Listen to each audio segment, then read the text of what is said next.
अब बात करते हैं नया चैप्टर जिसका नाम है प्रकाश, लाइट। लाइट क्या होती है? ये हमें स्वयं दिखाई नहीं देती है, लेकिन इसकी वजह से दूसरी चीज़ें हमें दिखाई देती हैं। Okay, light is the form of energy, ये एनर्जी का ही एक रूप होता है। दैट इनेबल्स अस टू सी, जो क्या होता है दूसरी चीज़ों को देखने में हमें सहायता करता है। अब ये जो है वो हमारा एक स्ट्रेट लाइन में ट्रैवल करता है। लाइट क्या होती है? स्ट्रेट लाइन में ट्रैवल करती है, और जब ये ट्रैवल करती है ना तो ये वेव के जैसे, यानी कि एक वेव तरंग के रूप में चलती है इस टाइप से। ठीक, तरंग के रूप में चलती है, वेव्स के रूप में, और ये पार्टिकल्स से मिलकर बनी होती है। इसका मतलब है इसकी ये दो खासियतें हैं। कौन कौन सी? एक वेव और एक पार्टिकल। इसीलिए इसको हम कहते हैं dual nature of the light. क्या कहते हैं? डुअल नेचर ऑफ लाइट, प्रकाश की द्वैती प्रकृति। ठीक, ये जो है वो इलेक्ट्रोमैग्नेटिक वेव्स होती हैं, और जिन इलेक्ट्रोमैग्नेटिक वेव का मतलब क्या होता है पता है? कि इनको कोई भी मीडियम की जरूरत ही नहीं होती है। ये सॉलिड में भी, लिक्विड में भी, और गैसियस और वैक्यूम, चारों मीडियम में ये ट्रैवल कर सकती है। फिर से सुनो, लिक्विड में, सॉलिड में, गैस एंड वैक्यूम, चारों चीज़ों में जो हमारी लाइट है वो ट्रैवल कर सकती है। इसीलिए ये सबसे अच्छी होती है। वैक्यूम में क्या होता है कि इसकी स्पीड सबसे ज़्यादा कितनी होती है? 3 × 10⁸ मीटर पर सेकंड। एक सेकंड में 3 × 10⁸ मीटर ये ट्रैवल करती है। ठीक, और लाइट की वजह से क्या होता है? शैडो बनती है। जैसे कि देखो दिखाई दे रही है आपको, परछाई दिखाई दे रही है, तो लाइट से क्या होता है कि शैडो भी बनती है। ठीक, आगे अब कुछ वस्तुओं की बात करते हैं।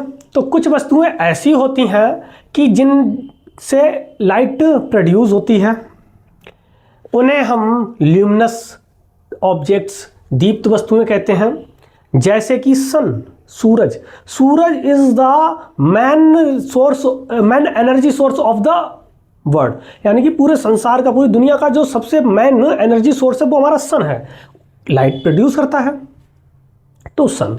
बल्ब भी क्या होते हैं? लाइट प्रोड्यूस करते हैं। फायरफ्लाई, जुगनू, देखे हैं ना रात में चमकते, छोटे सा कीड़ा टाइप का होता है, मक्खी जैसा ही, ठीक है ना, वही होता है।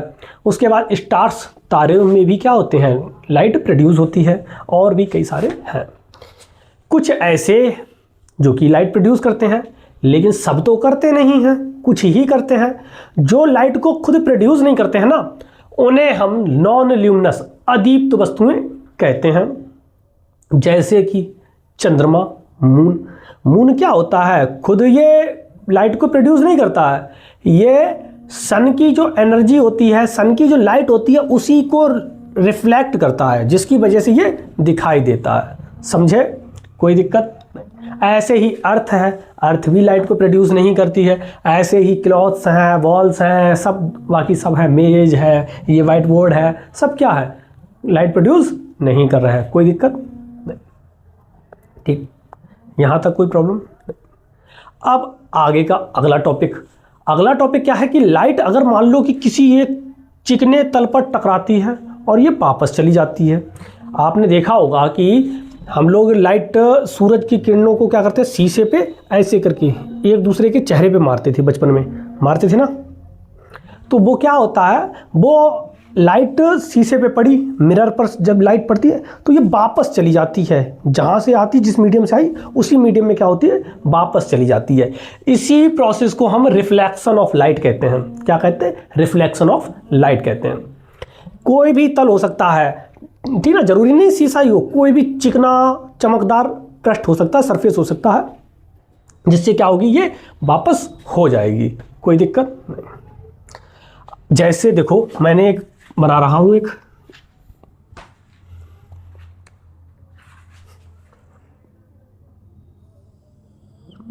ये, ठीक ना, ये क्या है? हमारा एक सरफेस है, इस पर ये लाइट आई, इंसिडेंट हुई तो आपको पता है कि ये वापस भी जाएगी, वापस चली गई।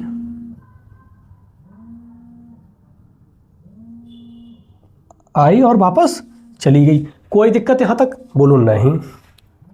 अब अगर हम इसी पे नॉर्मल खींच दें ना, नॉर्मल का मतलब होता है 90 डिग्री, ये 90 डिग्री मैंने इस पर खींच दिया।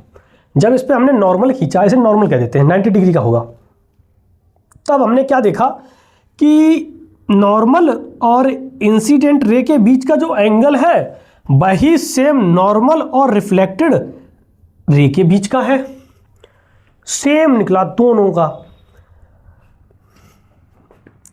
और तो इस एंगल को जब सेम निकला तो पहले वाले से क्या देखा हमने कि एंगल ऑफ इंसिडेंस इक्वल है एंगल ऑफ रिफ्लेक्शन, ये तो बात सही है, ठीक है। और एंगल ऑफ इंसिडेंस को हम किससे, आई से डिनोट करते हैं, एंगल ऑफ रिफ्लेक्शन किससे डिनोट करते हैं, आर से डिनोट करते हैं। ये क्या है, angle of reflection, angle of incidence, ये है एंगल ऑफ रिफ्लेक्शन, ठीक। ये जो आ रही है इसको हम इंसिडेंट रे कहते हैं, आपतित किरण।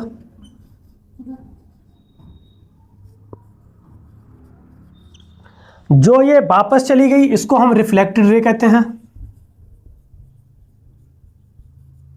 जो रिफ्लेक्ट हुई उसको क्या कहेंगे, रिफ्लेक्टेड रे कहेंगे।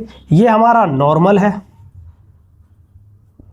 और ये एंगल ऑफ इंसिडेंस, ये angle of reflection. Angle of incidence I तो इसीलिए इसको I, angle of reflection R तो इसीलिए इसको आर से डिनोट करते हैं। और क्या देखा हमने, और देखा कि इंसिडेंट रे, रिफ्लेक्टेड रे और नॉर्मल तीनों एक ही पॉइंट पर और एक ही तरफ मिल रहे हैं, तीनों एक ही पॉइंट पर और एक ही साइड मिल रहे हैं। और यही आपकी दूसरी कंडीशन थी, दूसरा लॉ था क्या, incident ray, reflected ray and normal at the point of incidence, यानी कि पॉइंट ऑफ इंसिडेंस, ये पॉइंट ऑफ इंसिडेंस है, ठीक ना, इसे क्या कहते हैं, पॉइंट ऑफ इंसिडेंट। यहाँ पे क्या हो रहा है, इंसिडेंट हो रहा है। All lies in the same plane, ये सब क्या है, सेम प्लेन में रहते हैं, कोई दिक्कत, किसी को कोई प्रॉब्लम। ये था टॉपिक, इसी के साथ ये टॉपिक समाप्त होता है। फिर हम करते हैं अगला करेंगे इमेजेस, और इमेजेस बनाना कैसे होती हैं सर, ठीक ना, कि हमारा प्लेन मिरर में कैसे इमेज बनेंगी, सारा सीखेंगे अगले लेक्चर में।